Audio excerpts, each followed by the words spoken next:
Selamat datang di Si Binuang Channel. Terima kasih sudah mampir. Mari kita lanjutkan novel Tikam Samurai, Si Bungsu, karya Makmur Hendrik, bagian 566.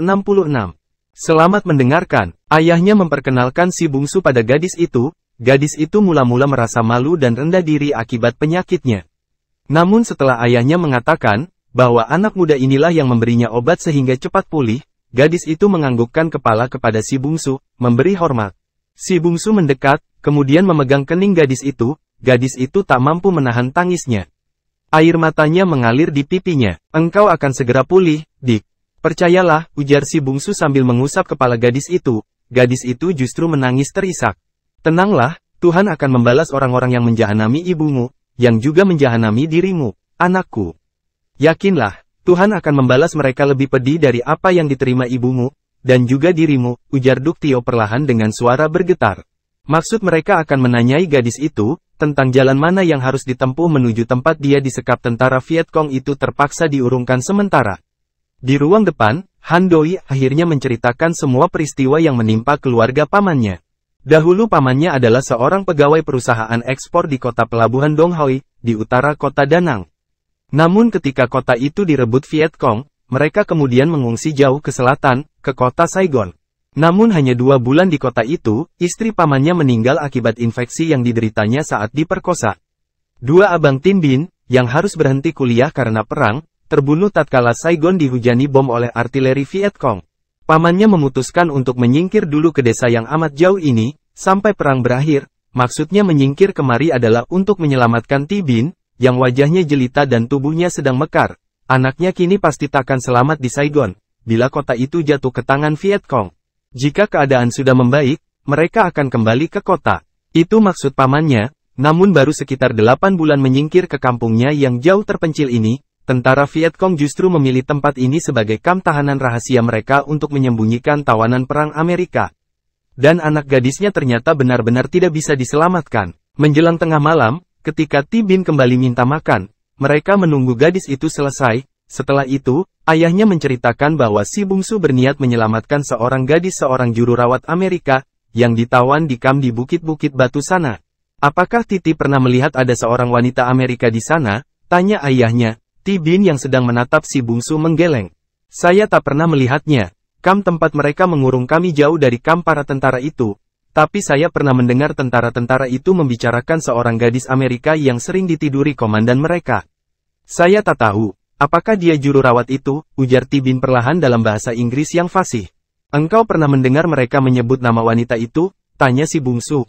Tuan datang dari Indonesia, tiba-tiba gadis itu bertanya. Tidak hanya si bungsu, ayahnya dan Han Doi juga kaget mendengar pertanyaan tiba-tiba tetapi amat tepat itu.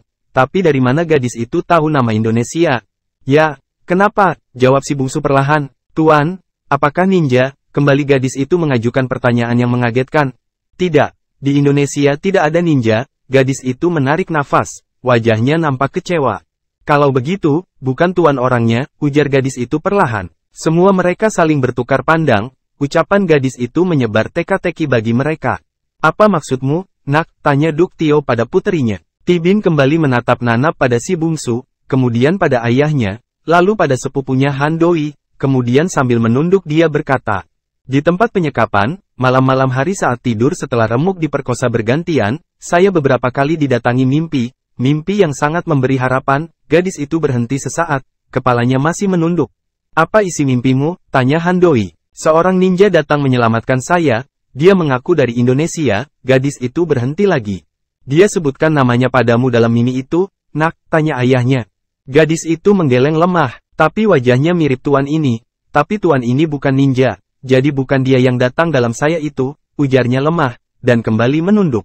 Dia sebutkan bahwa dirinya adalah ninja, tanya Han Doi. Gadis itu menggeleng. Lalu, dari mana kamu tahu dia seorang ninja? Dia membunuhi tentara Vietcong itu dengan senjata rahasia seperti yang lazim dipakai ninja. Ada besi tipis, runcing-runcing, ada samurai kecil yang dia selipkan di balik lengan bajunya. Suaranya terputus. Diputus oleh gerakan Han Doi yang tiba-tiba. Demikian tiba-tiba dan cepat, sehingga si bungsu sendiri tak sempat mencegah. Han Doi meraih tangan kanan si bungsu, lalu dengan sebuah gerakan, lengan baju pemuda itu dia singkapkan. Mata Ti Bin terbelalak. Di lengan pemuda itu ada sebuah karet tipis. pada ban karet itu tersisip beberapa samurai kecil dan beberapa lempengan besi tipis, persegi 6, yang seginya merupakan sudut yang tajam. Senjata seperti ini yang dipakai orang di dalam mimpimu itu, Tibin? Tanya Handoi. Gadis itu terkesima, begitu juga ayahnya, wajahnya bergantian menatap antara senjata-senjata itu dengan wajah si bungsu. Sejak tadi saya yakin, Tuanlah yang datang ke dalam mimpi saya itu. Kenapa lama benar Tuan datang untuk menyelamatkan saya? Ujar gadis itu lirih, dengan mata berkaca-kaca. Si bungsu tak menjawab, ada rasa aneh, sekaligus rasa tersedak, yang membuat dia tak mampu bicara. Bagaimana kedatangannya ke desa itu bisa merasuk ke mimpi gadis tersebut? Tuhan yang mengirimmu ke dalam mimpi saya Tuan. Tuhan yang mengirimmu. Dalam derita sepanjang hari di kamp sana saat saya diperkosa bergantian dengan biadab oleh belasan lelaki setiap hari, saya berdoa agar Tuhan mengirimkan seseorang untuk membunuhi para jahanam itu, dan menyelamatkan diri saya. Dan Tuhan memberikan harapan pada saya dengan berkali-kali mengirimkan Tuhan ke dalam mimpi saya. Tak seorang pun yang bicara setelah itu, sepi, kecuali Ishak perlahan Tibin. Maaf jika saya datang terlambat, namun barangkali bukan saya yang datang ke dalam mimpimu, Dik, ujar si bungsu perlahan. Dari mana saya tahu nama negeri Tuan adalah Indonesia? Saya tak pernah mengetahui nama itu, baik di buku bacaan atau di sekolah. Terakhir, 2 hari sebelum saya dibebaskan dari kamp karena penyakit kotor ini, Tuhan kembali mendatangkan Tuan ke dalam mimpi saya. Saat itu sipilis sudah menggerogoti diri saya dengan hebat. Tuanlah satu-satunya harapan saya untuk membalaskan dendam. Mimpi itu tak mampu. Saya ingat keseluruhannya, di antara demam yang hebat, saya hanya melihat Tuan sepenggal-sepenggal. Kendati demikian, saya mengingatnya dengan baik. Gadis itu berhenti, dia minta minum. Usai menghirup semangkok air putih matanya kembali menatap nanap pada si bungsu.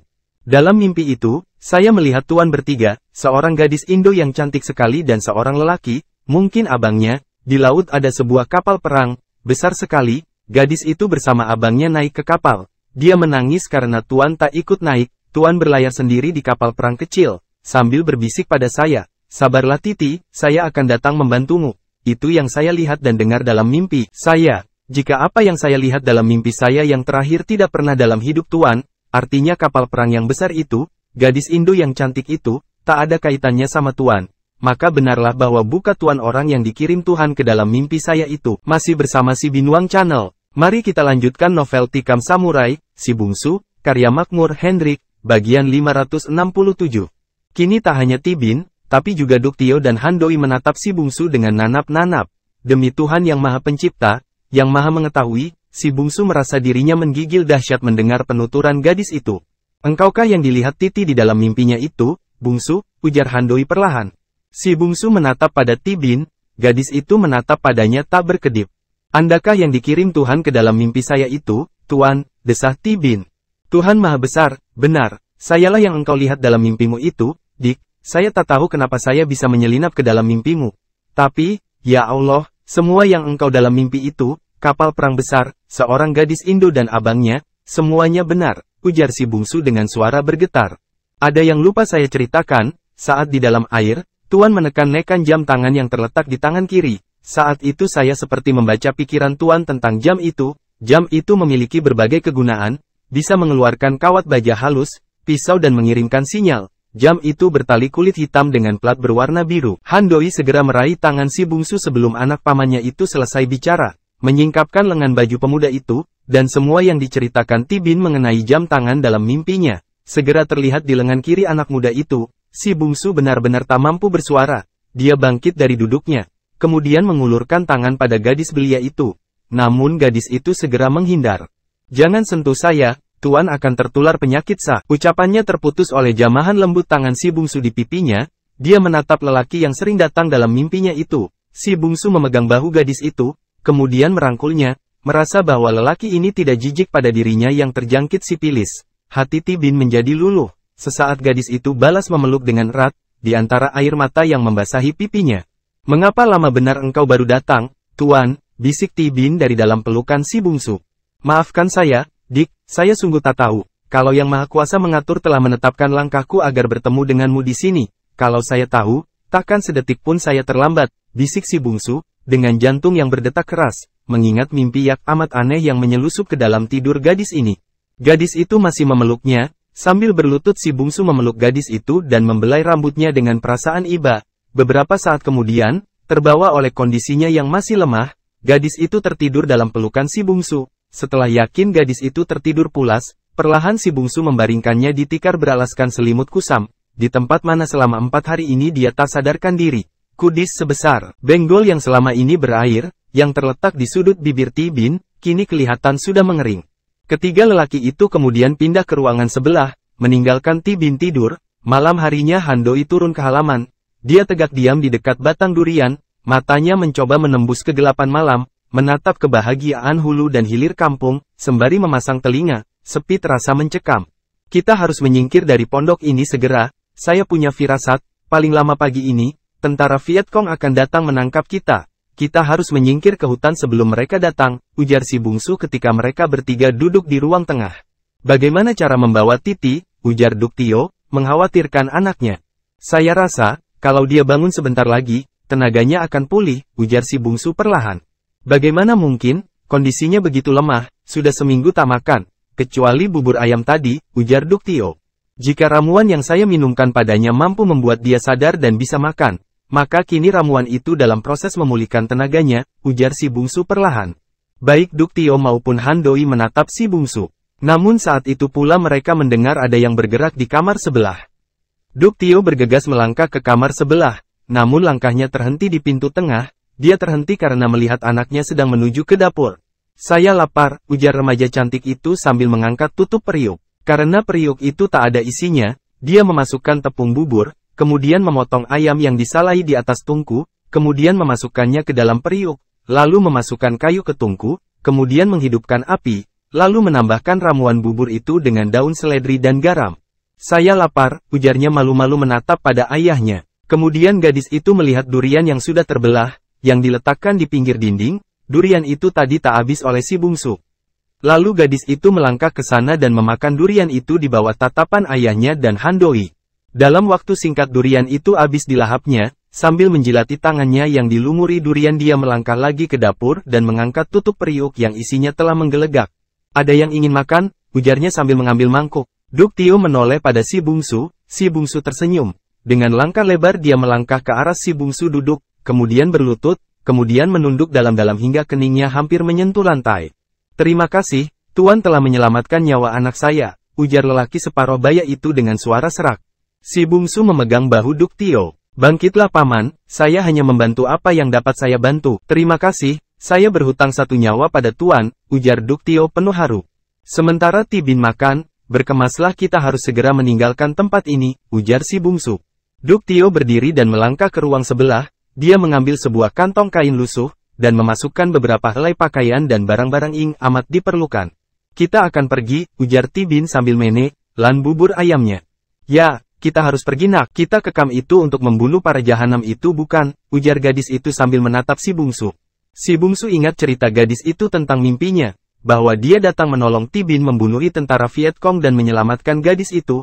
Ingat mimpi gadis itu, si bungsu mengangguk perlahan, wajah Tibin berseri. Dia menelan sisa buburnya, kemudian bergegas ke dekat pembaringan, mengambil baju lusuhnya yang hanya 2 helai, berikut sisir rambut, memasukkannya ke tas kain ayahnya. Kita berangkat sekarang, ujar Handoi sambil berdiri. Si bungsu tak menjawab. Kita berangkat, tanya Duktio yang sudah menyandang tasnya dan tegak di pintu dapur bersama anak gadisnya. Terlambat, ada yang sudah sampai, letakkan bungkusan, dan pura-pura tidur. Segeralah, ujar si bungsu ketika melihat ketiga orang itu masih menatapnya heran. Ketiga orang Vietnam Selatan itu dengan heran bercampur cemas menuruti perintah orang asing itu, mereka baru beberapa detik membaringkan diri, ketika di bawah terdengar langkah-langkah mendekat. Si bungsu bangkit perlahan. Apapun yang terjadi, tetaplah diam di sini, sampai saya kembali, bisik si bungsu sambil berjalan ke pintu dapur. Tuan, bisikan Tibin di pembaringan diputus si bungsu dengan meletakkan jari di bibirnya, kemudian dia menyelinap ke dapur. Persis di belakang rumah itu ada pohon kayu yang besar, yang dahannya menjulai ke jendela, si bungsu menyelinap dan dengan gerakan ringan melompat bergelantungan di dahan tersebut, tanpa menimbulkan suara sedikit pun tubuhnya meluncur ke tanah. Pakaiannya yang serba hitam membuat dirinya sempurna tak terlihat sedikit pun di kegelapan malam. Sementara kegelapan baginya sahabat yang dia kenal lekuk-likunya dan perangainya, dia segera tahu di samping kanan rumah ada orang berdiri di bawah pohon durian yang diambil buahnya oleh Handoi. Sementara di samping kiri tegak pula seorang di bawah rumpun bambu kecil. Di bagian depan ada 2 orang yang sedang bicara berbisik-bisik. Si bungsu menyelinap ke kanan, dalam 5 langkah lebar sambil menunduk, dia sampai dekat orang yang berdiri di bawah pohon durian itu. Set, bisiknya perlahan. Orang itu menoleh ke kiri. Cheng Chong Cheng, bisik lelaki itu dalam bahasa Vietnam Utara, yang tentu saja tidak dimengerti si bungsu artinya. Tapi dia memang tidak memerlukan tahu apa arti kata bisik lelaki itu. Masih bersama si Binuang Channel. Mari kita lanjutkan novel Tikam Samurai, Si Bungsu, karya Makmur Hendrik, bagian 568. Tentara Vietcong berpakaian preman namun membawa bedil berlaras panjang itu memang tak segera mengetahui siapa yang datang mengendap-ngendap di sisinya. Gelap yang kental membatasi pemandangan. Dia hanya merasakan tepukan ramah di tengkuknya. Setelah itu matanya juling, ada derak kecil. Tengkuknya bukan ditepuk ramah, melainkan terpelintir karena rambut di kepalanya disentakan dan dagunya dihantam berlawan arah dengan sentakan di rambutnya. Derak kecil yang terdengar sesaat sebelum matanya juling itu adalah derak tulang tengkuknya, yang patah akibat pelintir dengan teknik yang amat mahir. Tubuhnya melosoh. Si bungsu menahan tubuh lelaki yang menjawab bisiknya dengan ucapan, Cheng Chong Cheng, yang tak dia pahami itu, agar tak jatuh terlalu keras. Perlahan dia baringkan lelaki itu, kemudian mengendap ke bawah rumah, menuju posisi lelaki yang tegak di samping kiri rumah di dekat pohon bambu kecil. Lelaki di dekat pohon bambu kecil itu melihat ada yang menunduk di bawah rumah menuju dirinya. Karena arahnya dari sisi kanan rumah, dia menyangka yang datang adalah temannya sendiri. Ketika orang itu sudah dekat, dia berbisik, "Hek hok hek." Tentu saja dia memakai bahasa Vietnam Utara, yang tak dimengerti oleh si bungsu. Padahal orang itu bertanya, "Mengapa meninggalkan posmu?" Si bungsu mana peduli, dia terus saja mendekat, dan pura-pura ingin berbisik. Orang itu memiringkan kepala untuk mendengarkan apa yang akan dibisikkan kawannya itu. Namun ketika jarak kepala mereka hanya tinggal sejengkal, tiba-tiba dia terkejut. Orang yang ingin berbisik dengannya itu ternyata bukan kawannya. Orang asing yang tak pernah dia kenal. Dia berusaha mengangkat ujung bedilnya, namun tangan si bungsu yang memegang samurai kecil sudah sampai di leher lelaki itu. Samurai kecil itu membenam di bawah jakun tentara Vietcong tersebut sampai ke gagangnya. Lelaki itu sebenarnya ingin berteriak, namun mulutnya segera dibekap oleh si bungsu. Suaranya tertahan di tenggorokan, tubuhnya berkelojotan, dan perlahan dibaringkan si bungsu di tanah, di balik rumpun bambu. Masih dalam posisi berjongkok menaruh tubuh lelaki yang sudah mati itu, si bungsu menolehkan kepala karena mendengar suara tangga dinaiki. Dia melihat ke bahagian depan, kedua lelaki yang di depan rupanya naik beriringan ke rumah Duk Tio. Si bungsu segera mengendap-ngendap ke depan. Dia mendengar suara perintah membuka pintu. Namun tak ada sahutan. Orang yang di kepala jenjang itu kembali mengetuk pintu agak keras dan bicara dalam bahasa Vietnam kepada yang berada di dalam rumah. Si bungsu ikut naik tangga. Lelaki yang berada di anak tangga ketiga menoleh dan merasa jengkel. Dia menyangka yang ikut naik adalah salah seorang temannya yang disuruh menjaga di samping rumah. "Pimpoem, poem," ujar orang itu sedikit menyergak kepada si bungsu. Gelap yang kental menyebabkan dia tak tahu bahwa yang ditanyainya itu bukan temannya. Dia baru merasa kaget ketika orang yang dibawa itu menyentakkan kakinya. "Hewi, ini pekerjaan mancirik namanya." Mungkin itulah serapah yang diucapkannya pada si bungsu. Namun karena bahasanya tak difahami si bungsu, maka si bungsu diam saja. Sambil menyentakkan kaki sehingga lelaki itu tergerajai, tangannya bekerja. Lelaki yang tergerajai dan terlempar ke bawah itu merasa hulu jantungnya amat linu. Dia meringis, dan berkelojotan, dan mati. Dia tak tahu apa benda yang menyebabkan jantungnya demikian linu yang membuat dia tak bisa bernafas. Dia tak tahu, jantungnya sudah ditembus sebuah pisau kecil yang amat tajam, yang ditusukkan oleh lelaki yang menariknya. Bahkan dia juga tak tahu, bahwa bedil yang tadi dia pegang sudah berpindah ke tangan lelaki yang menariknya dengan sangat kuat lagi kasar, sehingga tubuhnya tergerajai dan jatuh terjelapak ke tanah. Kawannya yang sudah 2 kali mengetuk pintu heran mendengar ada yang tergerajai dan jatuh. Dia menoleh ke belakang, "Cincong cincau cincai," sergahnya. Tentu saja dia bicara dalam bahasa Vietnam Utara, namun di telinga si bungsu yang tak mengerti bahasa langit itu, suara yang sampai yang seperti, "Cincong cincau, cincai," saja. Dalam kegelapan malam si Vietcong tak tahu bahwa bahaya mengancam dirinya. Sebelum pertanyaannya usai, si bungsu mengulurkan popor bedil kepada tentara yang ada di atas itu. Cuma cara mengulurkannya memang beda. Pangkal bedil itu dia ulurkan dengan amat kuat dan amat cepat, tidak ke tangan si tentara, melainkan ke selangkangannya. Terdengar suara berderuk, Vietcong di depan pintu itu melenguh. Hantaman pangkal bedil itu teramat sangat kuatnya menghajar selangkangannya. Gelandutnya mungkin pecah. Tentara itu tidak hanya melenguh. Mulutnya kontan berbuih. Kedua tangannya segera bergerak ke selangkangannya, yang sakitnya bukan main. Namun gerakannya terhenti sampai di situ. Tubuhnya yang membungkuk langsung rubuh dan terjungkal ke bawah jenjang. Matanya juling dan lidahnya terjulur. Tentara itu sudah mati sebelum tubuhnya mencapai tanah.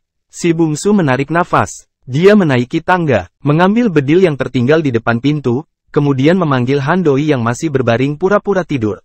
Kita harus segera berangkat, ujar si bungsu sambil melangkah masuk. Duk Tio dan Ti Bin sudah bangkit pula dari pura-pura tidurnya. Si bungsu membagikan 4 pucuk bedil otomatis yang dia rampas dari keempat Viet Cong yang sudah mati di luar. Satu dia sandang sendiri, satu untuk Duk Tio, satu untuk Han Doi dan satu lagi dia berikan pada Ti Bin. Mereka tuan bunuh semua, tanya Ti Bin saat menerima bedil itu, sambil matanya nanap menatap si bungsu. Kita berangkat, ujar si bungsu, setelah mengangguk mengiyakan pertanyaan Ti Bin. Duk Tio mendahului melangkah ke pintu depan, kemudian Han Doi, Ti Bin dan terakhir si bungsu. Mereka turun ke halaman. Kentalnya gelap malam itu menyembunyikan pelarian mereka. Ti Bin masih sempat melihat 2 tubuh tentara Viet Cong yang terkapar di dekat tangga. Dari depan rumah, melalui jalan raya di tengah kampung, mereka dibawa Duk Tio ke hulu kampung. Kemudian mereka membelok ke kiri memasuki hutan dan mendaki sebuah bukit. Melangkah perlahan dalam gelap yang amat kental. Setelah beberapa jauh masuk ke hutan, Duk Tio menghidupkan senter. Tunggu, ujar si bungsu setelah beberapa lama mereka menerobos hutan. Rombongan kecil itu berhenti dan tegak saling berdekatan. Ada apa? Bisik Han Doi. Si bungsu tak menjawab. Dia menunduk dan tangannya meraba tanah lembab di bawah. Kemudian dia mengangkat kepala, memejamkan mata dan hidungnya seperti mencoba mencium aroma belantara. Masih bersama si Binuang Channel. Mari kita lanjutkan novel Tikam Samurai, Si Bungsu, karya Makmur Hendrik, bagian 569. Kalau tak salah, agak jauh di sebelah kiri ada rawa. Kita harus ke sana, ujarnya si bungsu sambil berdiri. Han Doi, Duk Tio dan Ti Bin saling menatap. Mereka takjub pada tebakan orang asing ini. Memang di bahagian kanan mereka ada rawa yang sangat luas, tapi juga sangat berbahaya karena ada pasir apung, ular dan buaya. Rawa itu sangat berbahaya. Selain itu, jika kita ke sana, kita akan menempuh jalan memutar untuk sampai ke sekitar bukit batu tempat penyekapan tentara Amerika itu, ujar Duk Tio, sambil mendahului melangkah ke arah rawa. Siang tadi saya melihat jejak anjing yang cukup besar di tengah kampung. Saya yakin itu bukan anjing peliharaan penduduk. Itu pasti anjing pelacak milik tentara Vietnam. Ada berapa ekor anjing pelacak itu? Tanya si bungsu. Duk Tio kembali bertukar pandangan dengan Han Doi. Ketajaman penglihatan orang asing ini sehingga dapat membedakan jejak anjing pelacak dengan anjing kampung, sungguh luar biasa. Kami hanya pernah melihat 4 ekor. Kebetulan anjing itu tiba di desa dengan truk sore hari, ujar Duk Tio sambil menyeruak belukar untuk tempat lewat. Di tanah daratan ini jejak kita akan mudah ditemukan anjing pelacak. Mereka tak berdaya kalau orang yang dia lacak masuk ke air, apalagi masuk ke rawa yang sangat besar. Itulah sebabnya kita harus melewati rawa itu agar tak mudah diburu anjing pelacak, papar si bungsu. Mereka berhenti, karena langkah Duk Tio terhambat oleh sebuah pohon besar yang tumbang. Han Doi mengarahkan cahaya senternya ke bahagian ujung. Cukup jauh, lalu ke bahagian pangkal, juga cukup jauh, pohon tumbang itu terlalu besar untuk dinaiki agar bisa melintas ke sebelah. Boleh saya yang di depan? Tanya si bungsu. Duk Tio mengangguk, sambil menyerahkan senter. Barangkali Tuan dan Ti Bin bisa memakai senter itu. Saya sudah terbiasa berjalan dalam belantara, ujar si bungsu. Dia mulai melangkah ke kanan, ke arah ujung kayu tumbang itu. Ketiga orang Vietnam anak beranak itu segera menemukan bukti atas ucapan orang asing di depan mereka ini, bahwa dia sudah terbiasa berjalan dalam belantara. Lelaki muda itu, dalam gelap yang amat kental, dengan cepat menemukan lorong dan celah untuk melangkah cepat di antara rimbunan semak belukar. Ketika sampai ke bahagian ujung pohon tumbang itu, di mana tingginya pohon itu tinggal sebatas pinggang, si bungsu segera meloncat naik. Ayo, kita seberangi pohon ini, ujar si bungsu sambil mengulurkan tangan pada Han Doi. Beberapa detik kemudian mereka sudah berada di sebelah pohon besar yang tumbang itu. Si bungsu berhenti, menunduk dan mendekapkan telinga kanannya ke tanah. Ketiga orang Vietnam itu menatapnya dengan diam. Belum ada tanda-tanda bahwa kita sudah mulai dikejar. Kita harus cepat sampai ke rawa tersebut, ujar si bungsu sambil berdiri. Kembali ketiga Vietnam itu hanya bisa saling menatap. Mereka pernah mendengar cerita, bahwa ada tentara yang ahli mendengarkan kedatangan musuh dengan mendekapkan telinga ke tanah. Tapi kini mereka tidak hanya sekedar mendengar cerita, tapi melihat sendiri buktinya. Mari kita terus, ujar si bungsu sambil melangkah duluan. Mereka berjalan dalam jarak sejangkauan tangan. Bagi si bungsu aroma belantara berikut pepohonannya yang menjulang dan semak belukar adalah tempat yang dirindukannya. Bagi dia, dan juga bagi beberapa perimba, belantara dimanapun tempatnya, memiliki sifat yang hampir sama. Dia hafal akan hal tersebut. Dia seolah-olah pulang ke rumah. Dengan nalurinya yang amat tajam dengan mudah dia mencari jalan, kendati malam di pagut gelap yang amat kental. Dia menunjukkan kemana harus melangkah, menghindari semak berduri atau pohon tumbang yang tak mudah dilewati. Saya lelah, dapatkah kita istirahat sebentar? Tiba-tiba terdengar suara Tibin. Gadis itu bicara dengan nafas sesak, sementara tangannya menjangkau ke depan, bergantung pada tangan si bungsu. Si bungsu menghentikan langkahnya. 3 orang lainnya juga berhenti. Ternyata nafas mereka juga pada sesak semua. Namun yang paling lelah tentu saja Tibin. Gadis itu belum pulih benar dari sakitnya. Si bungsu duduk berlutut dengan lutut kiri di tanah. Kemudian kembali dia mendekatkan telinga ke bumi. Ada beberapa saat dia berlaku demikian. Kemudian dia mengangkat kepala, lalu membersihkan dedaunan kering, sehingga terlihat tanah di mana mereka berada. Ke tanah itu si bungsu kembali mendekapkan telinganya. Sementara ketiga orang Vietnam itu menatap dengan diam. Lalu dia berdiri, menatap kepada 3 orang temannya itu dengan diam. Mereka sudah mulai memburu kita. Saya tak tahu berapa jumlahnya. Namun mereka membawa anjing pelacak. Masih cukup jauh, belum sampai ke pohon besar yang tumbang itu. Kita bisa istirahat sebentar, tapi setelah itu kita harus menambah kecepatan 2 kali lipat. Tidak, kita terus saja. Saya bisa berjalan, ujar Tibin. Si bungsu menatap gadis itu. Jarak mereka hanya setengah depa. Kendati malam amat gelap, namun dalam jarak yang demikian dekat, mereka bisa saling tatap. Kita terus atau istirahat? Tanya si bungsu pada ayah Tibin dan Handoi. Sebaiknya kita terus, ujar Handoi. Kalau terus, harus ada yang menggendong Tibin, ujar si bungsu. Tak ada yang bersuara. Masih bersama si Binuang Channel. Mari kita lanjutkan novel Tikam Samurai, Si Bungsu, karya Makmur Hendrik, bagian 570. Saya bisa berjalan, ujar Tibin sambil mengencangkan pegangan tangannya ke lengan si bungsu. Baik, kita akan maju terus. Saya rasa rawa itu tak berapa jauh lagi. Itu suara salak anjing. Tiba-tiba suara Handoi memutus ucapan si bungsu. Mereka semua pada memasang telinga. Dan sayup-sayup terdengar salak anjing sahut bersahut. Suasana tegang segera saja menyergap ketiga orang Vietnam tersebut. Kita harus berjalan cepat. Maukah engkau kugendong, Nona? Ujar si bungsu pada Tibin. Gadis itu tak menjawab, saking kagetnya. Bagaimana mungkin orang asing ini mau menggendong seorang yang jelas-jelas kena spilis, pikirnya. Namun, dia tak sempat berpikir banyak. Si bungsu bergerak cepat. Tiba-tiba gadis itu sudah berada dalam pangkuannya. Dan dia segera mulai melangkah. Handoi dan Duktio terpana melihat gerak lelaki dari Indonesia yang berjalan di depan mereka itu. Kendati memangku tubuh Tibin, namun kecepatan geraknya tak berkurang sedikit pun dibanding saat dia tak membawa beban tadi. Tibin melingkarkan kedua tangannya ke leher si bungsu. Sementara kepalanya dia sandarkan ke dada lelaki tersebut. Kendati dia yakin bahwa suatu saat pasti bertemu dengan lelaki yang selalu datang ke dalam mimpinya ini. Namun tak pernah terlintas dalam pikirannya bahwa dia juga akan berada dalam pelukan lelaki perkasa ini. Apalagi lelaki ini tahu bahwa dia adalah penderita spilis. Ingat pada penyakitnya dan keikhlasan lelaki ini menggendong tubuhnya, tanpa dapat ditahan air matanya mengalir perlahan. Jangan menangis, Tibin. Penyakitmu akan sembuh, dan kecantikanmu akan kembali seperti biasa, bisik si bungsu sambil menyeruak belantara. Tibin kaget separuh mati. Bagaimana lelaki ini tahu bahwa dia menangis? Dia menangis tanpa bersuara sedikit pun. Dan kagetnya semakin menjadi-jadi, tatkala si bungsu kembali berbisik. Tak sulit untuk mengetahui bahwa engkau menangis, Dik, kendati tak ada isak tangismu. Air matamu menembus baju, terasa hangat di dadaku. Tibin merasa terharu. Dia pererat pelukannya ke leher si bungsu, dan dipejamkannya matanya. Dia merasa amat tentram berada dalam pelukan lelaki tersebut. Tak lama kemudian mereka sampai ke tepi rawa yang amat luas. Rawa itu, sebagaimana diceritakan Handoi, selain amat luas, juga dipenuhi hutan belantara. Perlahan si bungsu menurunkan tubuh Tibin. Dia meminta senter dari Duktio. Menyoroti rawa berwajah hitam itu beberapa saat kemudian melangkah memasuki air. Sekitar sedepa memasuki rawa, dia mematahkan sebuah kayu yang sebahagian daunnya yang berwarna merah terendam dalam air. Di pinggir rawa, dipetiknya belasan daun kayu berwarna merah itu, kemudian diremasnya beberapa saat. Lumurkan getah daun ini ke sekujur tubuh kalian. Selain mampu menghangatkan tubuh, getahnya juga bisa menyelamatkan kita dari hisapan lintah dan nyamuk, ujarnya sambil membagikan daun yang sudah diremas itu pada ketiga orang Vietnam tersebut. Tak seorang pun yang membantah. Mereka menuruti perintah si bungsu. Mengoleskan daun yang sudah diremas itu ke sekujur kaki, tangan dan bahagian tubuh lainnya. Saat mereka sedang mengoleskan daun ke tubuh masing-masing itu, si bungsu menurunkan bedil yang disandangnya sejak tadi. Sebuah tembakan menggelegar, membuat semua mereka terkejut, terutama Tibin.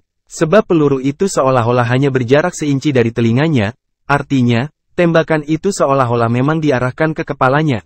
Gadis itu menatap pada si bungsu. Dan saat itu dia mendengar bunyi menggeloso sedepat di belakangnya. Dia menoleh, tak ada apapun yang terlihat dalam gelap itu. Si bungsu menghidupkan senter, menyorot ke belakang gadis itu. Tibin terpekik dan melompat memeluk ayahnya tatkala melihat seekor ular belang merah hitam sebesar betis lelaki dewasa menggeliat-geliat meregang nyawa di tanah. Ular itu, sebelum peluru si bungsu menghabisi nyawanya, berada persis di dahan rendah sedepat di belakang Tibin. "Engkau membawa parang?" tanya si bungsu pada Handoi. Handoi, yang juga seperti terbang semangatnya mendengar tembakan dan melihat ular yang panjangnya tak kurang dari 5 depa itu, mengangguk. "Bawa kemari," ujar si bungsu. Handoi mencabut parang yang dia sisipkan di bahagian belakang tubuhnya. Si bungsu memberikan senter kepada Duktio. Di bawah sorotan cahaya senter, si bungsu memotong ular itu menjadi 2 bahagian. Kemudian membelah tubuh ular tersebut. "Handoi, seret yang sepotong ini ke arah sana sekitar 50 meter, dan letakkan saja di tanah.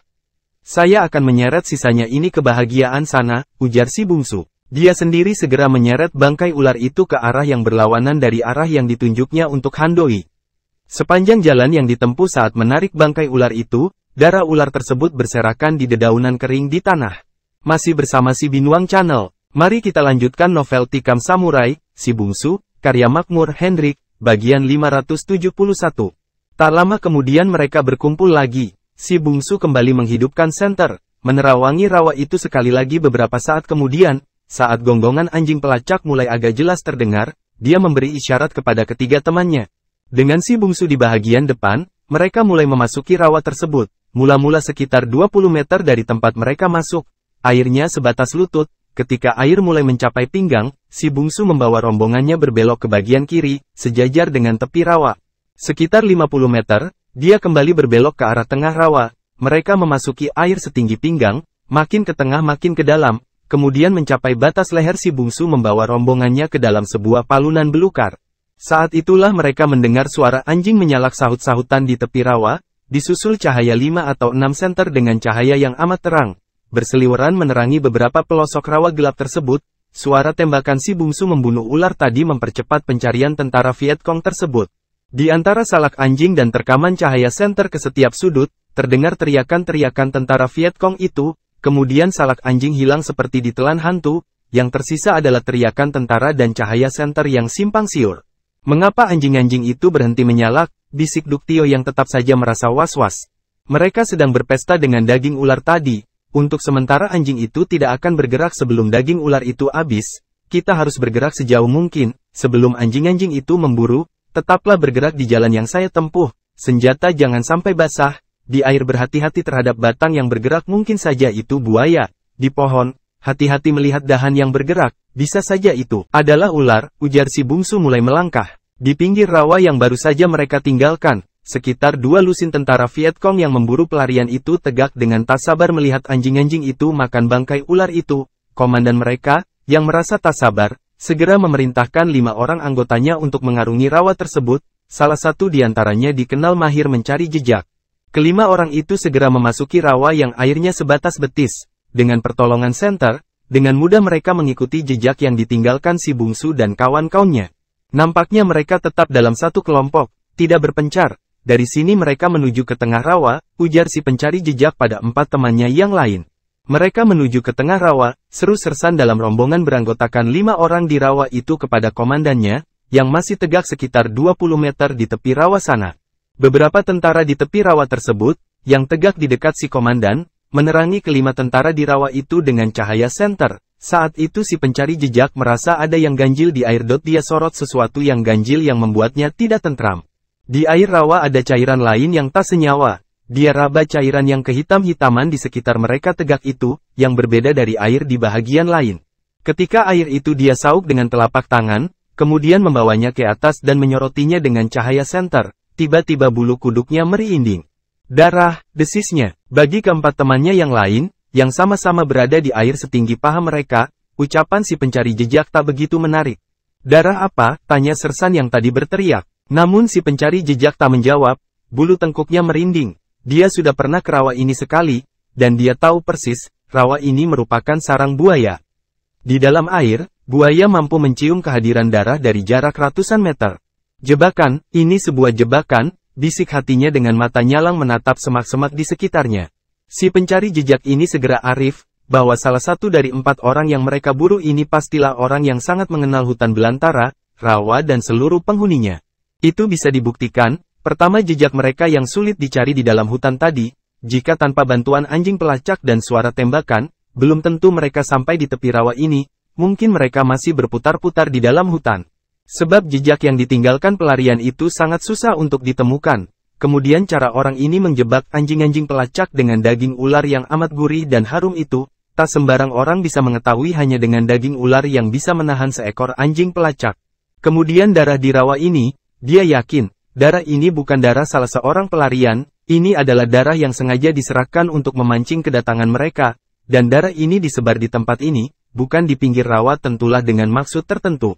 Kalau di pinggir rawa, takkan ada yang celaka, sebab, orang bisa dengan mudah lari ke darat, tapi tempat ini sudah sekitar 20 meter dari tepi rawa, air sudah setinggi paha, sudah tak mudah untuk berlari kencang. Si pencari jejak yang faham bahwa mereka sedang dijebak menyorotkan senternya ke air, apa yang dia takutkan benar-benar terjadi, di bahagian kirinya ada 2 batang yang bergerak, makin lama makin cepat. Awas, buaya, lari, serunya sambil ambil langkah 1000. Namun terlambat sudah. Tempat mereka berdiri sudah dikepung oleh 5 atau 6 buaya yang memang datang ke tempat itu karena mencium darah. Pencari jejak itu tak bisa mengelak tatkala seekor buaya menyambar pahanya dengan cepat dan menariknya ke dalam air. 4 temannya yang tadi tak begitu terkejut, namun karena melihat si pencari jejak lenyap, mereka mulai panik. Sebelum mereka tahu penyebab si pencari jejak lenyap, giliran si Sersan yang tadi berteriak-teriak tiba-tiba tersentak tubuhnya. Dia meraung, tubuhnya ditarik ke tengah rawa. Tolong, tembak buaya ini, pekik si Sersan. Tangan kanannya yang berbedil menggapai-gapai. Bedil itu tak bisa dipergunakan, tangan kirinya yang memegang senter yang masih menyala dipukul-pukulkan ke kepala buaya besar yang mencengkram pahanya. Namun ketiga temannya hanya terlongo-longo. Mereka masih dicekam rasa kaget dan terkesima, dan saat itu pula 2 buaya menyambar 2 tentara yang masih menatap ke tubuh si Sersan, yang sedang timbul tenggelam di seret buaya ke tengah rawa sana. Kedua mereka tadi sudah memegang bedil terkokang. Begitu kakinya disambar buaya telunjuknya tertarik picu bedil, rentetan tembakan diiringi lolong dan pekik panjang segera memecah kesunyian malam. Pekik dan tembakan itu menyebabkan belasan teman mereka yang masih berada di tepi rawa pada berkerumunan dan menatap ke tengah rawa di mana mereka berada. Lari, ayo kembali kemari, ujar para tentara itu pada satu-satunya teman mereka yang masih tegak di tengah rawa tersebut. Si tentara yang seorang ini segera sadar. Bencana yang menimpa teman-temannya segera bisa menimpa dirinya pula. Mendengar teriakan temannya, dia segera menghambur berlari ke dalam air setinggi paha itu. Masih bersama si Binuang Channel, mari kita lanjutkan novel Tikam Samurai, Si Bungsu, karya Makmur Hendrik, bagian 572. Malangnya dia salah dalam memilih tempat menghambur. Dia memutar badan ke arah belakang, bermaksud lari ke arah dari mana mereka tadi datang. Tapi itulah kesalahannya. Sebab di belakangnya seekor buaya besar sudah sejak tadi menanti dengan mengangakkan mulutnya lebar-lebar. Si tentara yang sudah memutar badan, dan sudah mengayunkan langkah lebar untuk kabur, pada detik terakhir baru tahu bahwa di belakangnya ada neraka yang amat menakutkan. Padahal langkah sudah diayunkan sekuat tenaga untuk lari. Dia mencoba merubah arah ke kanan, agar langkahnya tak langsung menuju ke mulut buaya itu. Namun karena sudah dicekam takut kakinya yang berada di dalam air tergelincir. Dia kehilangan keseimbangan, tanpa ampun tubuhnya justru jatuh ke dalam mulut buaya yang sedang ternganga lebar itu. Mulut bergigi seperti gergaji itu segera terkatup dengan kepala si tentara persis berada di dalam. Dalam waktu sekejap rawa itu sepi. Ada 3 buah senter yang tenggelam ke dasar danau yang dangkal. Cahayanya nampak menari-nari dalam air yang bergelombang akibat pergumulan manusia dengan hewan. Pergulatan kelima orang itu dengan buaya, disaksikan oleh komandannya dan belasan teman-temannya yang lain dari tepi rawa. Tak satu pun bantuan yang bisa mereka berikan.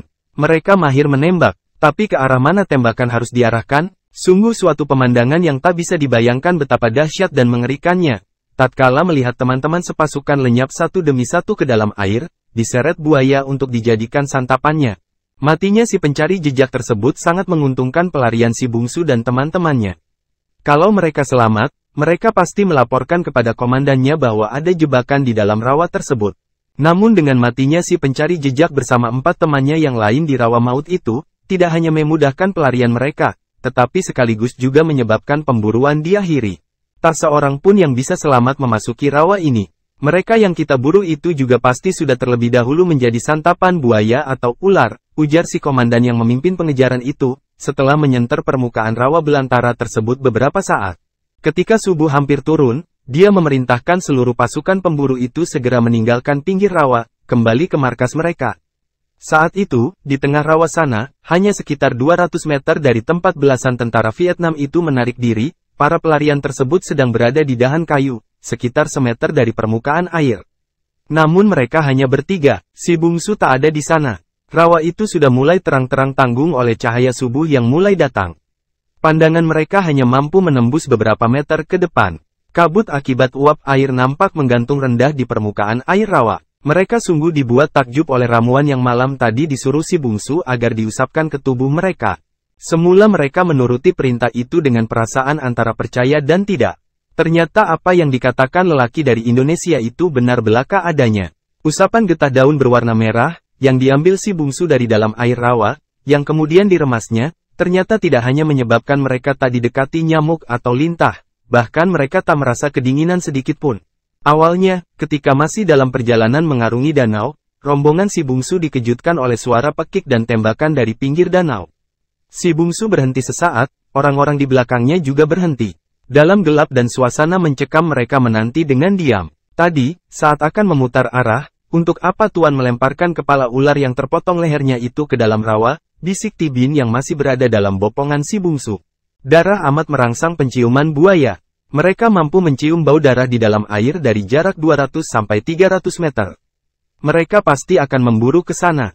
Dengan demikian, kita bisa buat sementara, karena perhatian dan selera mereka tersedot ke arah darah dari kepala ular itu. Mudah-mudahan tentara yang memburu kita juga menuruti jejak kita tadi. Mereka ke tempat kepala ular itu, baru kemudian melihat arah kita berbelok. Jika itu yang terjadi, mereka sesungguhnya sedang memasuki sarang buaya, bisik si bungsu. Apakah danau ini memang banyak buaya, bisik Tibin? Barangkali ada 2 atau 300 ekor, ujar si bungsu. Tibin merasa merinding mendengar jawaban itu. Dia menyurukkan mukanya ke dada anak muda itu. Dalam cahaya senter si bungsu melihat 3 depa di kanan ada pohon bercabang banyak, yang dahannya sekitar semeter dari permukaan air. Dia memperhatikan pohon itu dengan seksama. Tunggu di sini saya periksa pohon itu. Barangkali bisa tempat beristirahat sementara, bisik si bungsu pada Tibin sambil akan menurunkan gadis itu. Saya ikut, ujar gadis itu. Di sana ada ular, bisik si bungsu. Biarin, ujar gadis itu. Di sana ada buaya, biarin.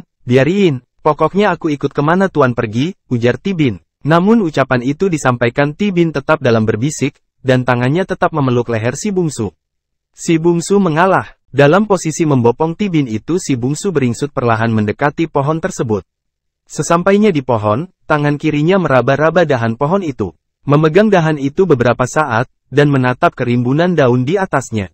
Masih bersama si Binuang Channel, mari kita lanjutkan novel Tikam Samurai, Si Bungsu, karya Makmur Hendrik, bagian 573. Oke, tempat ini aman. Kau naik ke atas, ujar si bungsu. Sebelum Tibin faham benar apa yang dimaksud si bungsu, dia merasa pinggulnya ditekan oleh kedua tangan lelaki dari Indonesia itu. Detik berikutnya tubuhnya sudah terangkat dan didudukkan di dahan rendah itu. Hei, protesnya, diam di sini bersama abang dan ayahmu, bisik si bungsu, sambil memberi isyarat pada Duktio dan Handoi agar mendekat. Naik ke dahan itu, pohon ini aman, tak ada ular atau binatang berbisa lainnya. Tunggu saya di sini. Sebelum kedua lelaki itu naik ke dahan, si bungsu sudah melangkah. Dia kembali mengikuti jejak dari mana mereka tadi datang. Tak lama kemudian, sekitar 50 meter dari pohon yang mereka naiki, mereka mendengar pekikan dan rentetan tembakan dari tentara Vietnam yang disambar buaya itu. Si bungsu tak berapa jauh dari sana. Setelah tentara yang memburu mereka balik kanan, dia kembali ke tempat kawan-kawan. Dalam perjalanan menuju pohon di mana kawan-kawan menunggu, dia mendengar desir dan kecipak air. Dia hafal, Kecipak air itu muncul akibat buaya melahap mangsanya. Dia bergegas. Mereka harus menjauhi tempat ini, sejauh yang bisa mereka lakukan. Sebab, buaya-buaya yang lain dari berbagai penjuru rawa kini sedang menuju ke daerah penjagalan tentara Vietnam itu. Mereka datang karena terangsang oleh bau darah yang membanjir di dalam rawa, yang tumpah dari tubuh beberapa manusia yang kini tengah dilahap buaya-buaya tersebut. Naiklah ke dahan yang lebih tinggi, ujarnya kepada Ti Bin dan Han Doi, sesampainya dia di pohon di mana teman-temannya itu menanti. Dia sendiri ikut naik dan duduk berjuntai di dahan sekitar 2 meter di atas air. Akan halnya Ti Bin, begitu si bungsu duduk, dia segera meninggalkan cabang di mana dia berada. Dia duduk di belakang si bungsu, kemudian memeluk pinggang anak muda itu dari belakang. Tak berapa menit kemudian, rawa itu sudah agak terang karena pagi sudah datang. Si bungsu memberi isyarat kepada Duk Tio dan Han Doi. Dia menunjuk ke bawah, di mana tadi mereka berdiri. Air di bawah dahan di mana mereka kini berada mereka lihat bergerak. Dari gerigi yang muncul di permukaan air, mereka segera tahu, bahwa gerak air itu disebabkan buaya besar yang tengah menuju ke arah di mana malam tadi mereka datang. Si bungsu kembali memberi isyarat dengan telunjuk ke arah kanan dari pohon tempat mereka berada. Dengan terkejut Han Doi dan Duk Tio melihat betapa ada sekitar 5-7 ekor buaya sedang meluncur ke arah yang sama. Ya Tuhan, rawa ini ternyata memang sarang buaya, ujar Han Doi. Bagaimana kita meninggalkan tempat ini? Bisik Ti Bin dari belakang. Kita tunggu berapa saat lagi? Mereka pasti memperebutkan bangkai tentara Vietnam yang terjebak tadi. Perebutan itu juga akan menyebabkan 2-4 ekor buaya itu akan mati berkelahi sesamanya. Mereka akan menyantap bangkai teman mereka sendiri. Itulah saatnya kita meninggalkan tempat ini. Dan dalam cuaca yang agak terang, kita bisa lebih bebas mencari jalan yang aman dalam rawa maut ini, ujar si bungsu. Bisikannya yang cukup keras itu tak hanya didengar Ti Bin di belakangnya, tetapi juga didengar Han Doi dan Duk Tio. Mereka masih nanap melihat buaya-buaya yang meluncur cepat ke arah hilir sana. Tak lama kemudian, ketika tak ada lagi gerakan air di permukaan rawa, dan ketika rawa itu sudah cukup terang oleh terobosan cahaya matahari, si bungsu memperhatikan rawa tersebut dari utara ke barat, dari selatan ke timur. Semua mereka terpana melihat rawa dahsyat itu. Sesayup-sayup mata memandang kemanapun tatapan diarahkan, yang terlihat hanyalah air merah kehitam-hitaman di antara belantara yang tegak mematung. Di permukaan air rawa, di sela-sela belukar maupun pohon-pohon raksasa yang tegak menjulang, mengapung kabut tipis.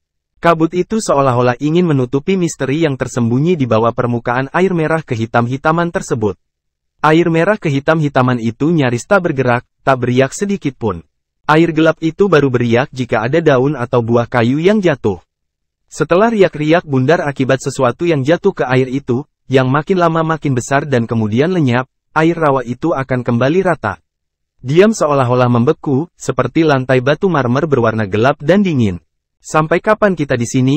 Tiba-tiba Ti Bin bertanya lagi. Si bungsu menoleh ke belakang. Kepada Ti Bin yang duduk dan masih saja memeluk tubuhnya. Gadis itu menatap padanya dari jarak hanya sekitar sejengkal. Kalau lapar, ujar si bungsu. Ti Bin menatap lelaki Indonesia itu beberapa jenak.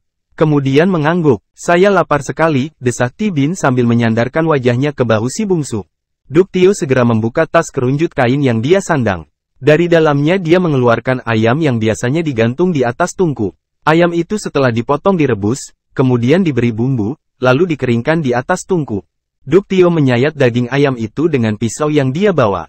Kemudian menyerahkan sayatan terbesar kepada Ti Bin. Sayatan kedua diserahkannya kepada si bungsu. Lalu kepada Han Doi. Kemudian dia menyayatnya untuk dirinya sendiri. Sisanya dia masukkan kembali ke dalam tas kain, bercampur dengan 2 potong pakaiannya dan pakaian Ti Bin.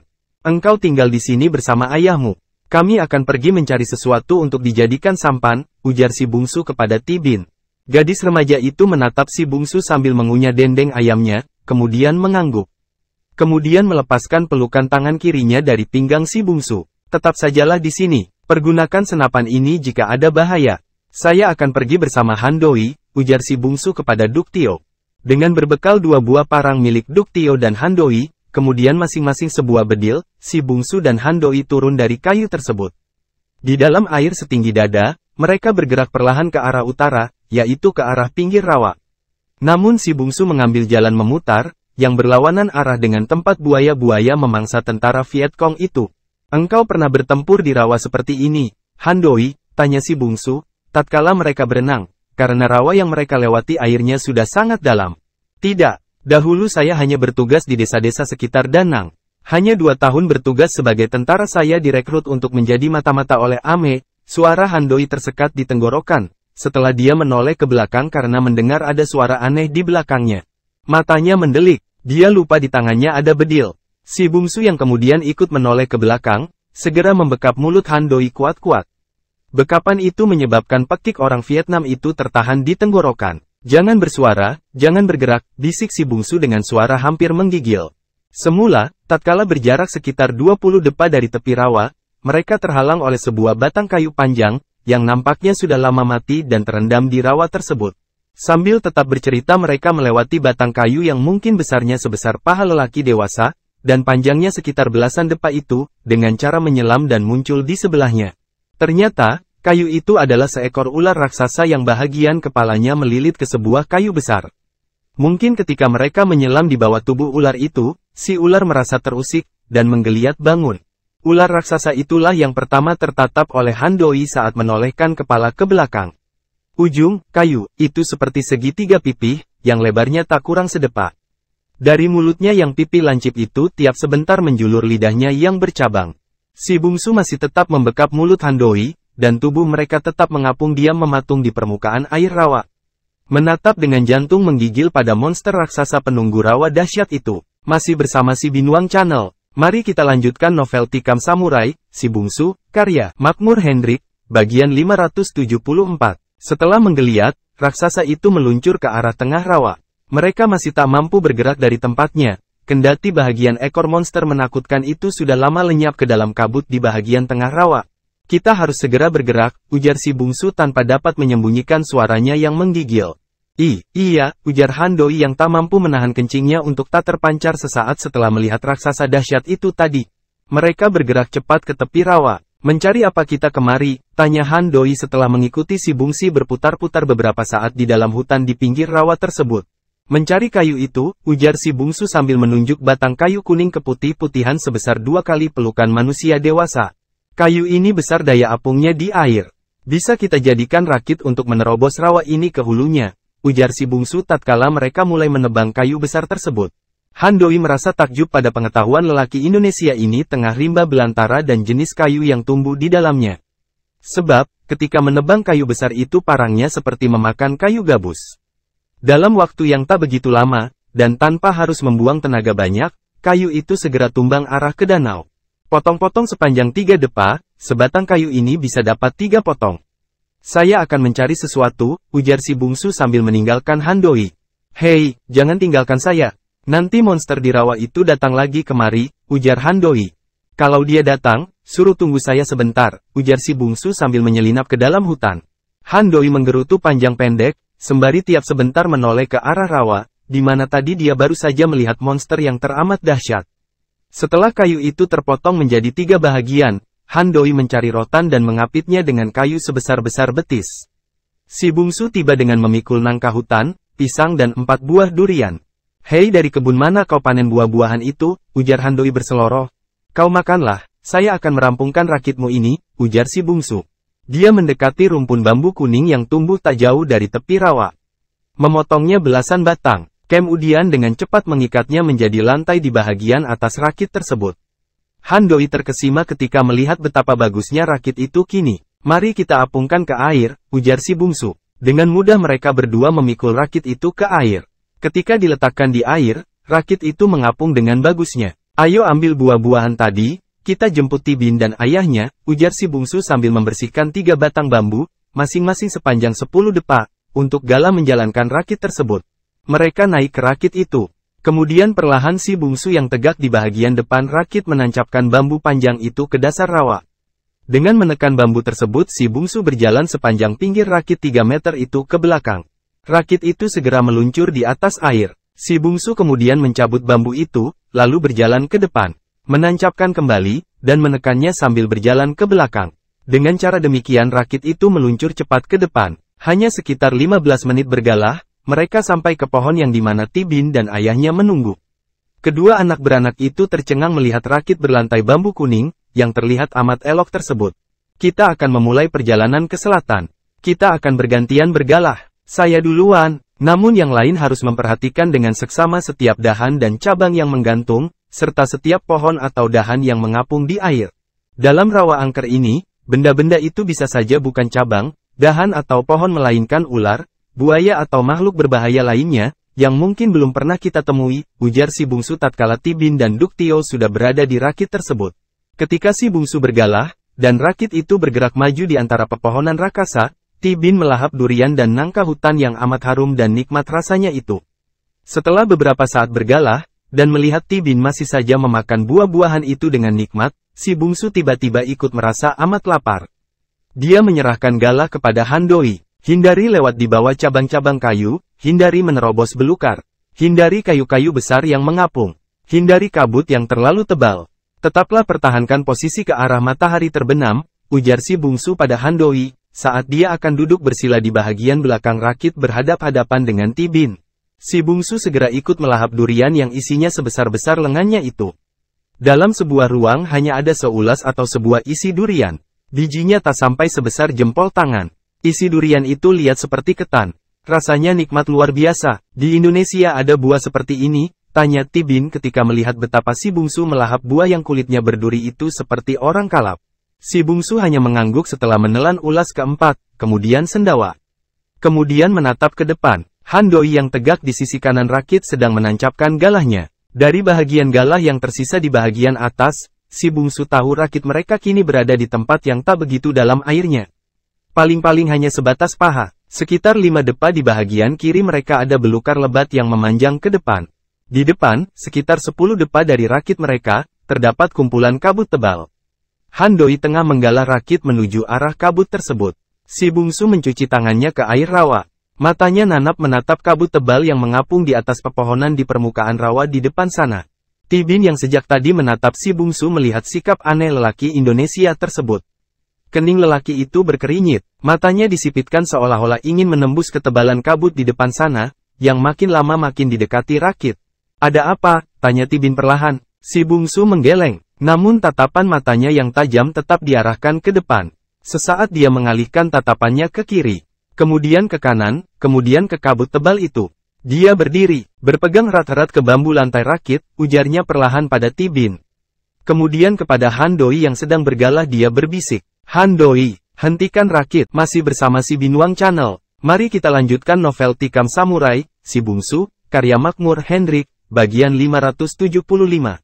Handoi tak perlu bertanya lagi kenapa rakit harus dihentikan. Dia yakin bahwa si bungsu pasti mempunyai alasan yang kuat sekali untuk menyuruh menghentikan rakit. Dia lihat si bungsu mengambil bedil yang terletak di samping Tibin, sementara Duktio segera pula paham, lelaki Indonesia ini mencium bahaya. Dia juga menyiapkan bedilnya serta matanya berusaha menatap keliling. Si bungsu menatap ke pepohonan tinggi di atas kabut itu, tak ada gerak apapun. Dia menatap ke kanan, dan di sana ada beberapa burung di dahan. Ada kupu-kupu di permukaan rawa, tapi di pohon-pohon di atas kabut itu, seperti tak ada kehidupan apapun. Si bungsu dengan cepat mencoba menaksir, berapa jauh sudah jarak yang mereka tempuh dari tempat mereka tersobok ular besar ketika akan membuat rakit tadi, dengan tempat mereka berada sekarang. Mungkin sudah jauh, ular besar itu pun bergerak ke tempat yang berlawanan dengan posisi mereka sekarang, namun apa yang ada di balik kabut itu? Dia yakin ada bahaya. Nalurinya membisikkan, bahaya itu adalah ular raksasa tadi. Belokkan rakit ke arah kanan, perlahan, bisik si bungsu kepada Handoi.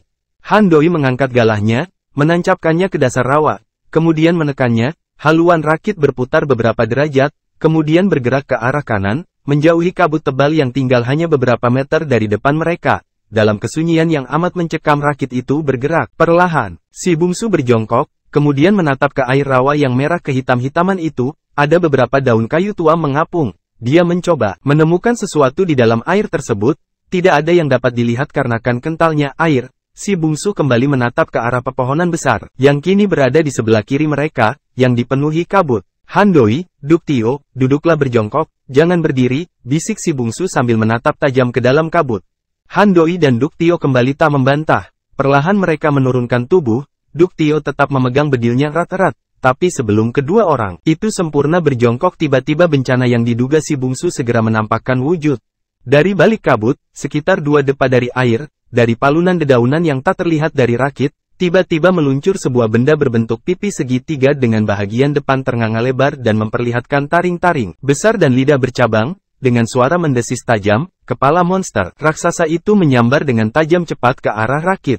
"Tiarap!" teriak si bungsu. Bersama dengan teriakan itu, bedil yang sudah di tangan kanannya memuntahkan peluru. Dalam detik yang sama pula, tangan kirinya merangkul tubuh Tibin saat dia menjatuhkan diri ke lantai Rakit. Duktio dan Handoi memekik histeris melihat besarnya kepala monster dengan panjang moncong lebih dari 2 meter itu menyapu dengan cepat ke arah mereka. Senjata Duktio juga menyalak, namun pelurunya menghujam ke dalam rawa. Duktio tanpa sadar menembak ketika dia sudah menelungkup di Rakit. Namun kemudian kepala ular itu lenyap kembali masuk ke dalam palunan dedaunan 2 meter di atas permukaan air, yang memutih di pagut kabut tebal. Si bungsu segera memuntahkan peluru ke arah palunan dedaunan ke mana makhluk itu lenyap. Masih bersama si Binuang Channel. Mari kita lanjutkan novel Tikam Samurai, Si Bungsu, karya Makmur Hendrik, bagian 576. Handoi yang segera dapat menguasai diri juga memungut bedil, lalu ikut memuntahkan peluru ke arah yang sama. Demikian juga dengan Duktio. "Sepi, ada apa?" bisik Tibin yang terlungkup di bawah pelukan tangan kiri si bungsu di lantai Rakit. Tibin sangat beruntung karena tak sempat melihat wujud monster yang menyerang Rakit mereka sebentar ini. "Ada bahaya," bisik si bungsu sambil matanya menatap ke dedaunan dalam arah kabut yang sudah mereka siram dengan peluru bedil itu. "Tetaplah menelungkup, pejamkan mata dan berpegang erat-erat, Tibin," bisik si bungsu, kemudian berbisik ke arah Handoi. "Handoi, potong 2 galahmu itu.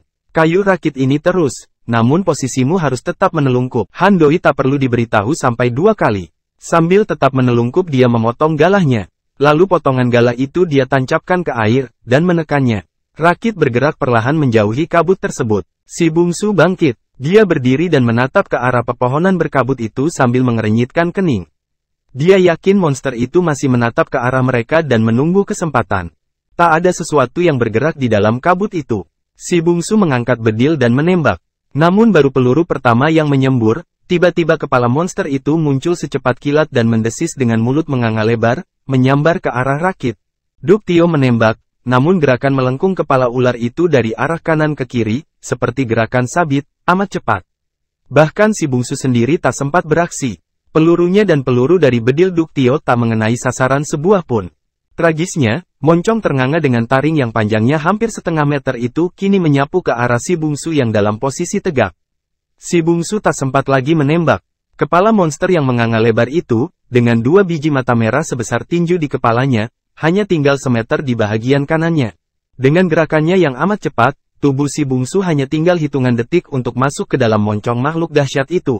Si bungsu tidak menunduk, dia mencoba berkelit dengan memajukan kaki dan menundukkan badan. Namun sambaran kepala itu sampai sudah. Kendati dia tidak kena terkam, namun tubuhnya kena sabet ular dahsyat itu. Saat itu si bungsu melihat bahwa kepala ular besar ini memiliki 2 tanduk yang panjang masing-masingnya sejengkal, tertancap tak jauh di atas kelompak matanya. Hanya itu yang sempat dia ingat.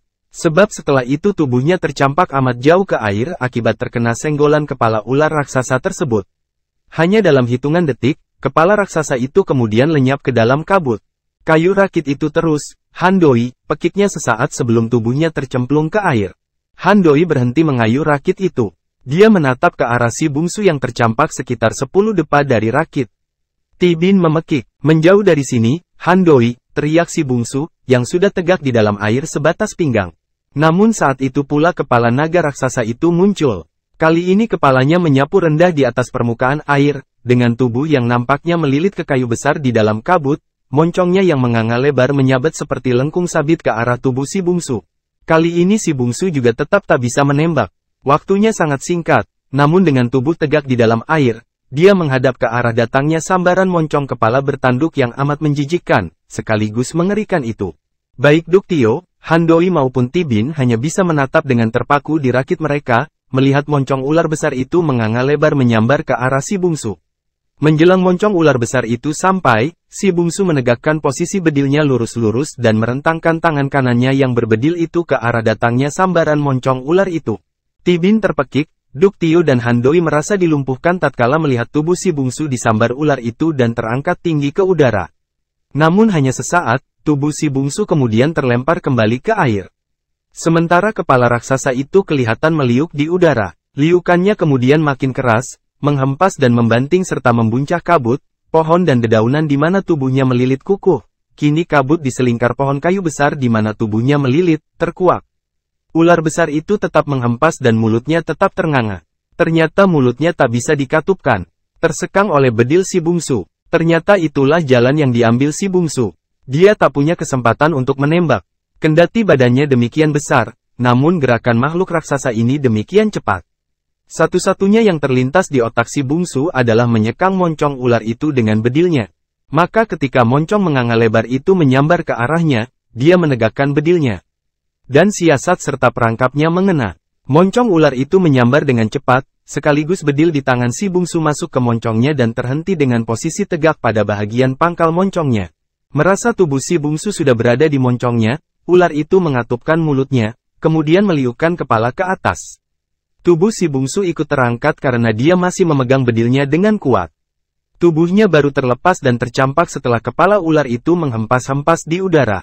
Makhluk raksasa itu nampaknya menjadi berang karena tak bisa mengatupkan mulutnya. Tersekang oleh bedil yang masih tertegak di bahagian pangkal kerongkongannya. Dalam keadaan menghempas itu terdengar suara aneh keluar dari moncong makhluk raksasa itu. Perpaduan seperti suara pekik ayam jantan dan pekik monyet. Si bungsu dengan cepat berenang kembali ke arah rakit. Duktio menolongnya naik. Begitu dia sampai di atas rakit, Tibin memeluknya dengan erat. Gadis itu menyurukkan mukanya di dada si bungsu sambil menangis terisak-isak. "Jangan tinggalkan aku, demi Tuhan, jangan tinggalkan aku," bisiknya di antara isak tangis. Duktio menyemburkan peluru ke arah makhluk raksasa yang seolah-olah membuncah hutan belantara di dalam kabut sekitar 20 meter dari rakit mereka. Masih bersama si Binuang Channel, mari kita lanjutkan novel Tikam Samurai, Si Bungsu, karya Makmur Hendrik, bagian 577. Jangan habiskan peluru, jika bedil di mulutnya tak terlepas, dia akan mati sendiri. Mungkin dalam sebulan, mungkin dalam 2 bulan, ujar si bungsu sambil meraih galah. "Handoi, ambil galah, kita harus segera menyingkir dari sini. Raksasa ini bukan yang bertemu dengan kita tadi pagi. Ini yang jantannya, kepalanya bertanduk. Yang pagi tadi betinanya, dia pasti tak jauh dari sini," ujar si bungsu. "Tibin, duduklah, ya. Kita harus bergerak cepat," ujar si bungsu membujuk gadis itu agar mau melepaskan pelukan dari tubuhnya. Tibin memang melepaskan pelukannya namun tak jauh-jauh. Dia menyelosok duduk di lantai rakit. Namun kedua tangannya masih memeluk kaki si bungsu. Si bungsu dan Handoi mulai menancapkan galah ke dasar rawa, kemudian menekannya sehingga rakit itu menjauhi neraka yang masih saja membuncah hutan di belakang mereka. "Makhluk itu ada 2 ekor, tanya Duktio yang masih berlutut di rakit sambil memegang bedil dan menatap kepala ular besar itu yang sebentar-bentar muncul dari dalam kabut. "Ya, tadi pagi ketika akan membuat rakit ini saya dan Handoi bertemu dengan yang betina dalam jarak yang amat dekat," ujar si bungsu sambil menekan galah ke arah ke belakang kuat-kuat. Dengan 2 orang lelaki dewasa yang menggalah, rakit itu meluncur dengan cepat menyeruak di antara pepohonan besar, menembus kabut dan dedaunan, menjauh dan meninggalkan tempat yang amat menakutkan itu. Rawa ini sungguh-sungguh rawa maut. Nampaknya memang tak seorang pun yang pernah menerobosnya. Mungkin juga tidak pernah dijejak tentara Amerika atau Vietnam Utara maupun Selatan dalam pertempuran dahsyat selama belasan tahun. "Han, arahkan rakit ke kayu besar itu," ujar si bungsu tatkala menjelang sore dia melihat sebuah pohon yang sebahagian daunnya berwarna kuning dan sebahagian lagi berwarna merah di tengah rawa yang maha luas itu. Handoi mengarahkan rakit tersebut ke arah kayu yang dimaksud si bungsu. Di bawah pohon yang tegak tinggi menjulang itu mereka berhenti. Si bungsu menatap ke daun-daun kayu yang berserakan dan mengapung di permukaan air. Kemudian memperhatikan bahagian batangnya yang berada di permukaan air. Batang pohon berwarna putih itu dipenuhi lumut, mulai semeter di atas air sampai ke bahagian bawah yang terendam ke air. Si bungsu meraih beberapa lembar daun kayu yang mengapung di air itu. Kemudian mendekatkan rakit ke pohon. "Pinjam saya parangmu," ujar pada Handoi. Dengan parang dia kikis lumut yang tumbuh di pohon tersebut sampai 2 genggam. Kemudian dia tatap pohon itu 2 kali. Dari bekas tetakan parang kelihatan mengalir getah berwarna kehijau-hijauan dan menyebarkan bau agak harum. Si bungsu kembali mengambil lumut pohon itu, lalu mengapungkan lumut di genggamannya ke getah yang menetes perlahan. Setelah merasa cukup, dia menyuruh Handoi kembali menjalankan rakit. Dia lalu duduk dan meremas-remas daun kayu yang tadi dia ambil dengan lumut yang sudah dilumur getah pohon tersebut. Semua perbuatannya dilihat dengan diam oleh Tibin dan Duktio. Kemudian ketika rakit melewati sebuah pohon yang agak rendah, dia memetik sehelai daunnya yang lebar. Ramuan yang dia remas tadi dia letakkan di daun tersebut. Membuatnya merata di seluruh lebar daun, kemudian meletakkannya di bagian belakang rakit. Saya tak tahu apa nama pohon itu tadi. Namun pohon itu amat langka. Bahkan di negeri saya pun tak ada.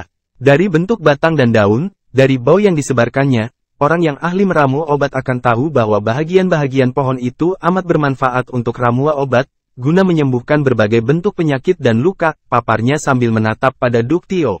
Duk Tio dan Han Doi segera teringat pada ramuan yang diminumkan si bungsu kepada Ti Bin kemarin malam. Ingat pada ramuan yang diminumkan itu, baik Han Doi maupun Duk Tio menatap pada Ti Bin. Mereka baru menyadari, bahwa luka mirip kudis berair yang beberapa hari lalu muncul di sudut bibir Ti Bin, kini sudah lenyap sama sekali. Hanya tersisa sedikit seperti bekas luka yang sudah mengering. Dan kondisi Ti Bin sendiri kelihatan amat sehat. Wajahnya yang kemarin pucat, kini kembali bersemu merah. Kecantikannya seperti pulih. Masih bersama si Binuang Channel. Mari kita lanjutkan novel Tikam Samurai, Si Bungsu, karya Makmur Hendrik, bagian 578. Seperti obat yang diberikan pada Ti Bin, tanya Han Doi sambil menancapkan galah di dasar rawa. Ya, tapi jauh lebih manjur, ujar si Bungsu. Anda mempelajarinya di Indonesia? Tanya Duk Tio. Mula-mula ya, namun dalam bentuk yang amat sederhana. Pengetahuan yang paling berharga tentang flora yang amat manjur dibuat obat saya pelajari ketika saya di Jepang dan Amerika. Di Jepang dan Amerika? Tanya Duk Tio. Ya, dari para dokter? Tidak, dari seorang Jepang yang bernama Zato Ichi dan Indian bernama Yosua. Ilmu tentang tumbuh-tumbuhan yang bermanfaat untuk obat-obatan ini sudah sulit ditemukan. Orang-orang yang punya ilmu meramunya lebih sulit lagi ditemukan, tutur si Bungsu. Dia lalu menuturkan tentang kina, yang rasa getahnya amat pahit, yang tidak hanya bermanfaat menyembuhkan demam tetapi juga malaria. Obat yang berasal dari tetumbuhan di Indonesia itu kini sudah dikenal di seluruh dunia. Bukankah tadi Anda bilang, pohon tadi tak Anda temukan di Indonesia? Kembali Duk Tio bertanya. Ya, apakah tumbuhan itu Anda temukan di Jepang dan Amerika? Juga tidak. Lalu, di mana kayu seperti itu pernah Anda temui? Tanya Duk Tio lagi. Tidak pernah, baru di rawa ini. Baru di rawa ini? Ya, apakah Anda yakin kayu tadi memang punya manfaat untuk menyembuhkan segala penyakit, termasuk luka? Ya, bagaimana Anda mengetahuinya? Padahal baru kali ini Anda melihat pohon itu. Si Bungsu menarik napas, dia duduk bersila di rakit. Itulah yang saya maksud ilmu mengenal tumbuhan dan pohon yang bermanfaat untuk obat-obatan. Ada beberapa orang yang ahli untuk mengenal bentuk-bentuk tetumbuhan dan pepohonan yang berkhasiat itu. Pertama dari baunya, bau pohon yang berkhasiat itu tidak berbau oleh hidung orang awam. Kalaupun mereka mencium bau dari pepohonan itu tapi tak tahu arti bau itu untuk obat-obatan, mungkin mereka tahu pohon itu untuk obat tapi dengan apa diramu dan apa bahan peramunya, papar si Bungsu. Maaf, Anda baru pertama kali menemukan pohon itu, katakanlah Anda tahu pohon itu berkhasiat buat obat, dan Anda juga tahu meramunya. Namun bagaimana Anda tahu bahwa obat yang Anda ramu itu, jauh lebih baik, untuk berbagai bentuk penyakit, dibanding obat yang Anda berikan pada Ti Bin, ujar Duk Tio. Duk Tio sama sekali tidak meragukan kemampuan si Bungsu dalam mengetahui pohon yang berkhasiat untuk obat dan cara untuk meramunya. Dia yakin benar anak muda ini mahir. Namun, karena si Bungsu mengatakan baru pertama kali menemukan pohon itu, dia memang ingin sekali mengetahui, apa ukuran jauh lebih manjur sebagaimana diucapkan si Bungsu. Si Bungsu juga tahu, tak ada maksud Duk Tio meragukan apa yang dia jelaskan. Dia tahu, orang Vietnam ini bertanya karena didorong rasa ingin tahunya yang luar biasa. Pertama saya tak bisa menjelaskan apa yang menyebabkan saya begitu yakin. Barangkali karena naluri yang kuat tentang belantara dan penghuninya. Saya pernah hidup tanpa bekal di belantara lebat selama lebih dari 2 tahun dalam keadaan luka parah. Secara alami hewan-hewan mengajarkan kepada saya, melalui apa yang mereka lakukan dan saya perhatikan, tentang bagaimana harus bertahan di belantara yang ganas, baik bertahan dari sergapan musuh yang lebih besar dan ganas, maupun bertahan hidup dari luka-luka yang mereka alami dalam perkelahian. Sejak itu hutan itu sudah menjadi rumah saya. Di hutan saya seperti mengenal setiap lekuk-likunya. Mengenai jaminan khasiat pohon yang baru pertama kali saya lihat itu, juga berdasarkan naluri. Si Bungsu kemudian mengambil parang yang terletak dekat Ti Bin. Sebelum ketiga orang Vietnam itu memperhatikannya dengan seksama itu paham apa yang akan dia lakukan dengan parang yang amat tajam itu, dengan cepat si Bungsu menyayatkan parang itu ke betisnya. Duk Tio dan Han Doi terkejut, Ti Bin terpekik, darah mengalir dengan deras dari luka yang menganga yang panjangnya sekitar 10 cm di betis si Bungsu. Si Bungsu meletakkan parang dan meraih ramuan obat yang dia taruh di atas daun yang berada di belakangnya. Diambilnya secubit daun dan lumut kayu yang sudah dicampur dengan getah pohon tersebut. Dia masukkan ke dalam luka yang menganga. kemudian diratakannya sampai menutupi semua bahagian yang luka. Tidak hanya ketiga orang Vietnam itu saja, si bungsu sendiri tercengang oleh akibat yang ditimbulkan oleh ramuan tersebut, darah yang semula mengalir deras tiba-tiba berhenti. Dan yang lebih dahsyat lagi, ramuan tersebut seperti tersedot ke dalam dagingnya, kemudian luka yang menganga sekitar 2 inci itu perlahan menutup.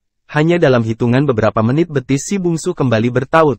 Di bekas luka itu hanya garis putih memanjang. Ya Tuhan, khasiat obat itu ternyata 10 kali lebih dahsyat dari dugaanku semula, ujar si bungsu sambil menolehkan mata ke arah pohon yang dia ambil daun, lumut dan getahnya. Masih bersama si Binuang Channel. Mari kita lanjutkan novel Tikam Samurai, Si Bungsu, karya Makmur Hendrik, bagian 579. Namun, mereka sudah terlalu jauh bergerak. Pohon itu sudah lenyap di balik ribuan pohon-pohon lain jauh di belakang sana. Ketiga orang Vietnam itu ternganga. Kalau saja mereka hanya mendengar orang bercerita tentang khasiat ramuan itu, mereka pasti akan menganggapnya sebagai bualan kosong belaka. Namun, bagaimana mereka bisa tak percaya, kalau kini mereka menyaksikan dengan mata kepala mereka sendiri?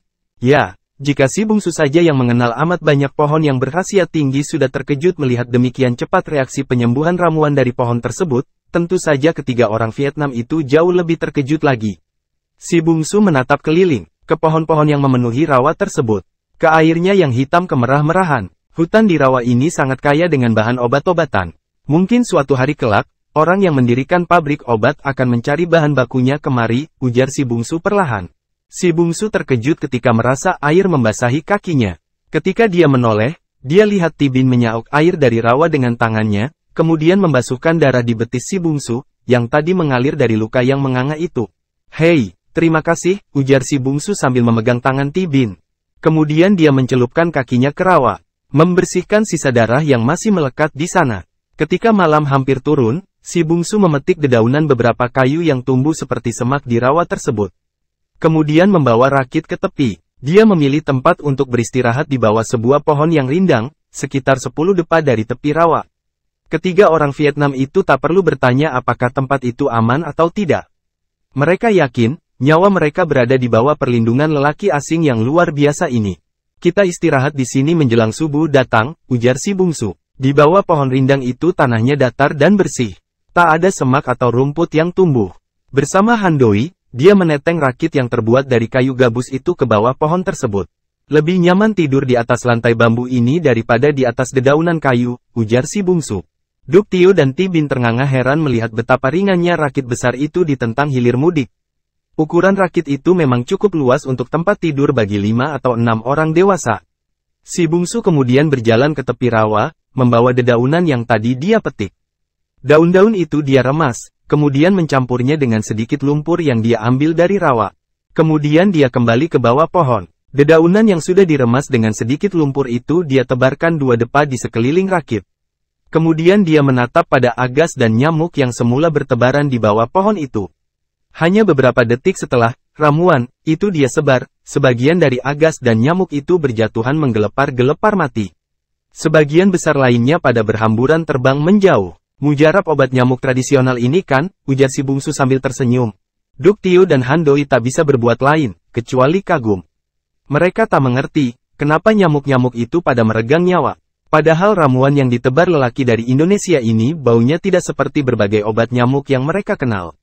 Ramuan basah yang disebar si bungsu justru berbau agak harum. Tapi bukan soal harum atau tak harumnya itu yang membuat mereka kagum.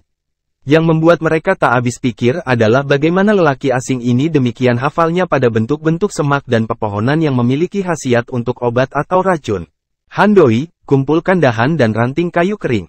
Buat api unggun agar kita bisa memasak sesuatu untuk makan malam ini, ujar si bungsu. Dia meraih salah satu galah bambu yang panjangnya sekitar 10 depa itu. Kemudian berjalan ke rawa, namun sebelum mencapai bibir rawa dia berhenti. Menoleh kepada Tibin, yang duduk di rakit dan juga sedang menatap ke arahnya. Sambil meruncingkan bahagian ujung bambu itu dia bertanya, "Hei, adik kecil, engkau suka makan ikan bakar?" Tibin yang tak mengerti kemana arah pembicaraan itu hanya mengangguk. Si bungsu melambaikan tangan, menyuruh Tibin datang padanya. Gadis itu segera bangkit dan berjalan mendekati si bungsu. Sementara ayahnya dan Handoi sedang mengumpulkan dahan-dahan dan ranting kering, sebagaimana tadi diminta si bungsu.